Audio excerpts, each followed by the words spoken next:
Parfois dans la vie, on vit des situations qui nous sont tellement traumatisantes, qui nous sont tellement difficiles, que ça nous paraît insurmontable et qu'on se dit, comme ça me paraît insurmontable, je vais jamais y arriver. Sauf que c'est là le piège, c'est à partir du moment où on commence à croire qu'une situation est définitive, qu'elle va vraiment l'être. Je pourrais vous faire une longue vidéo pour vous dire pourquoi est-ce que vous avez raison de pleurer, pourquoi est-ce que vous avez raison de penser que tout est négatif, pourquoi est-ce que vous avez raison de penser que la vie n'est que souffrance, que le ciel s'abat sur vous.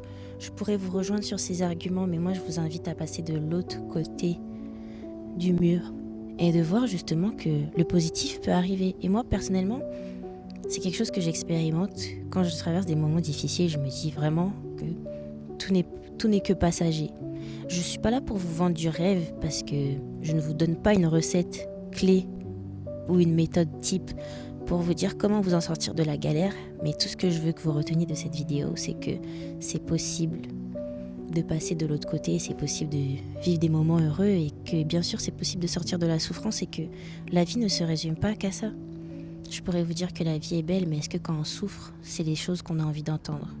Pas forcément, mais moi je vais vous dire la vérité, c'est que vraiment, l'espoir est la meilleure des choses qui puissent vous rattacher à la vie et vous aider à sortir de cette épreuve, de ces moments difficiles, parce que c'est ce qui va vous donner de la force pour aller jusqu'au bout et vaincre ce moment de souffrance. Et de clore ce chapitre surtout, que nous ne sommes pas faits pour rester dans ce moment-là. C'est un cycle passager. On devrait vivre plus de moments heureux que de moments de souffrance. Voilà, on continue d'espérer. On n'espère pas en vain, même si parfois on a l'impression qu'on fait des choses dans le vent. Mais c'est pas du tout vrai. Tout ce que l'on sème, on va le récolter. Un jour ou l'autre, on verra le fruit de notre travail. Parce que premièrement, dans notre tête, on pense que tout est joué et qu'il n'y a pas de suite, comme je vous ai dit. Donc, ce qui va faire en sorte qu'on ne va pas mettre d'action en place pour sortir de cette situation. Et comme on ne met pas d'action en place pour sortir de cette situation, on ne fait que la vivre et la revivre. Et donc, on rentre dans un cercle vicieux. Une pensée, ça commence d'une pensée. Une pensée, on se dit « je ne vais jamais m'en sortir ». Deuxième conséquence, c'est qu'on ne va pas mettre d'action en place. Et donc, on va tourner en rond. Et en fait, je comprends parce qu'il y a des situations dans la vie où tout nous pousse à croire que c'est fini, que tout est joué. Par exemple, je sais pas, quelqu'un qui a essayé 10 000 fois dans la vie de s'en sortir, qui a essayé de passer 5 fois son permis et qu'il y est jamais arrivé, il va se dire c'est insurmontable, je vais jamais y arriver, ou qui va se dire je peux pas perdre de poids, qui va se dire je peux pas faire ci, je peux pas. Et bien en fait, c'est à partir du moment où ils acceptent cette pensée qu'elle va devenir leur réalité, tout simplement. Moi-même, au moment où je vous parle, je traverse des moments où je suis frustrée, des moments d'incompréhension. Mais ce qui fait la différence dans ma vie actuellement et que Dieu a fortement insisté pour que j'apprenne ce principe, c'est l'espoir. Et ça, je sais que c'est quelque chose qu'on n'aime pas entendre quand on va mal. Et quand on vit nos moments difficiles, on se dit oui, la personne qui parle en face, elle sait pas ce que c'est d'être dans ma peau, elle sait pas ce que c'est d'être dans mes baskets. Elle va me parler de la pluie et du beau temps. Qu'est-ce que j'en ai à faire de la pluie et du beau temps? Sauf qu'en réalité, la nature nous montre, Dieu a mis des choses dans la nature pour nous expliquer des choses, c'est des métaphores qui sont écrites, mais pas avec les mêmes lettres que nous. Regardez par exemple, là en ce moment à Paris, il fait vraiment pas beau, le ciel est nuageux et vous savez que la météo ça joue sur le moral, donc effectivement quand il fait nuageux on a envie de rien faire, on veut rester chez nous, on n'est pas productif, on n'a pas vraiment envie de sortir. En fait ça joue sur notre morale. C'est comme les situations de la vie, elles peuvent être difficiles, elles peuvent nous donner envie de rien faire, envie d'abandonner, elles peuvent nous donner envie d'être découragé tout simplement, mais il faut savoir et il faut se rattacher à une vérité, c'est l'espérance. Il faut toujours croire qu'il y a une suite et qu'un lendemain meilleur est possible. Parce que là, je sais que c'est nuageux, je sais que c'est la période où c'est nuageux, c'est pas agréable, j'ai pas envie, je préfère qu'il fasse chaud, qu'il fasse soleil, mais c'est pas le cas. Après, vous allez peut-être me dire que effectivement la météo ne dépend pas de toi, alors que là on parle de situations qui dépendent de nous, mais c'est vrai. Mais c'est juste pour illustrer que après la pluie vient le beau temps, après les nuages, il y aura toujours un moment, un lendemain où le ciel sera éclairci, il fera beau, il fera chaud Il faut juste patienter et attendre. Mais ça, ce n'est que pour le cas de la météo. Parfois, il faut patienter, attendre. L'attente n'est pas quelque chose de facile. L'attente peut nous faire baisser les bras. Il faut se rattacher à l'espérance parce que dans tous les cas, ok, tu baisses les bras aujourd'hui, mais c'est toi qui perds dans l'histoire parce que tu vas finir par souffrir éternellement finalement.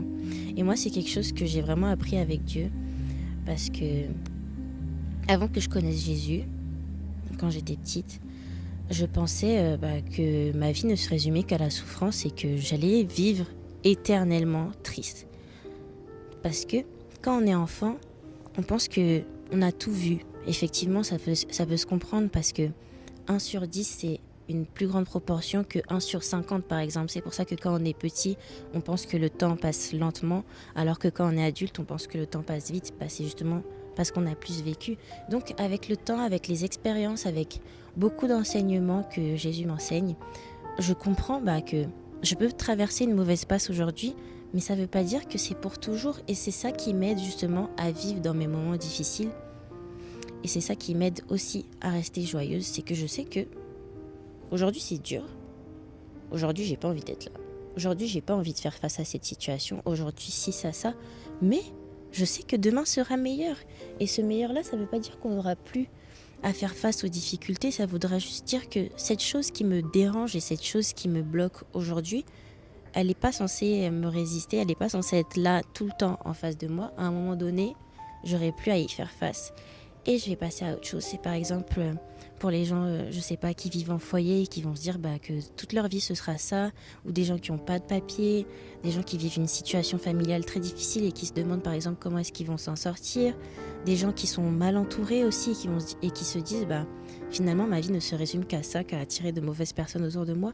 Mais non, il faut espérer tout le temps. Je sais que l'espérance ça demande beaucoup de force, ça demande beaucoup d'énergie de croire que demain sera meilleur parce qu'on peut être déçu par la suite. Mais quand je dis demain, c'est une métaphore. Ça ne veut pas dire que là, le 10, c'est dur. Le 11, ce sera meilleur. Ou bien que je vais m'endormir et que, boum, d'un coup de baguette magique, tout va être transformé. Non, il suffit juste d'avoir ce déclic parce que ce déclic va vous permettre d'avancer. Ce déclic va vous permettre de garder une pensée positive même dans la difficulté. Et ce déclic va aussi permettre à Dieu d'agir parce que parfois Dieu il a besoin qu'on ait la foi. Et la foi c'est quoi? C'est croire aux choses qui n'existent pas encore. C'est la foi, c'est l'espérance d'un avenir meilleur, c'est l'espérance que Dieu peut agir, c'est l'espérance que les choses peuvent changer, les choses peuvent bouger. Donc s'il vous plaît, je fais cette vidéo vraiment pour vous dire que un avenir meilleur est possible et que ça peut prendre du temps, ça peut demander beaucoup de force, mais c'est possible. Ça va peut-être vous paraître bizarre, mais j'ai eu besoin dans la vie de me prendre des murs pour me rendre compte finalement que même si je suis au sol, il est possible de me relever. Après, des fois, on se dit que la situation est déjà grave, il peut pas m'arriver pire, mais la vie a toujours des surprises. Je suis contente de m'être prise des murs parce qu'aujourd'hui, je sais que même si je tombe, même si je suis au plus bas de ma force, au plus bas de mon moral, je sais que j'ai Dieu qui est là.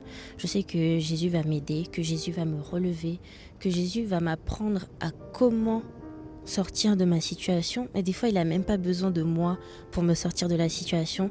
Des fois, il va le faire indépendamment de mes efforts. Et ça, c'est trop bien. Et même si aujourd'hui, c'est très difficile d'y croire, au vu des circonstances que l'on traverse, même si aujourd'hui, tu broies du noir, crois-moi que l'inverse de ce que tu vis existe et que cette situation que tu traverses, il n'est pas dit qu'elle est vouée à être définitive. Et ça peut être très difficile et effectivement, espérer, ça fait très peur parce qu'on se dit « et si j'étais déçu ?» Mais pourquoi pas? Parce que si déjà aujourd'hui tu souffres, au moins permets-toi de penser qu'il y a une suite. Fais de ton espérance ta réjouissance et tu verras ce que ça va faire. Et puis surtout, croyons en Jésus. Parce que c'est Dieu qui change les situations et c'est lui qui nous montre vraiment comment est-ce qu'on fait pour sortir de là. Et déjà que même en tant que chrétien, des fois, ça peut être très compliqué. On se dit, waouh, qu'est-ce que je suis en train de vivre? Alors les gens qui n'ont pas Dieu dans leur vie, je ne sais pas comment vous faites, mais il est possible. Il est possible. Il est jamais trop tard pour rencontrer Dieu.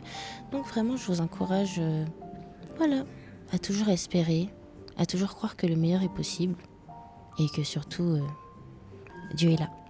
Voilà, petite courte vidéo et j'espère que ça va remonter le moral à beaucoup d'entre vous. Et c'est ici qu'on se dit au revoir. Donc ciao ciao, prenez soin de vous.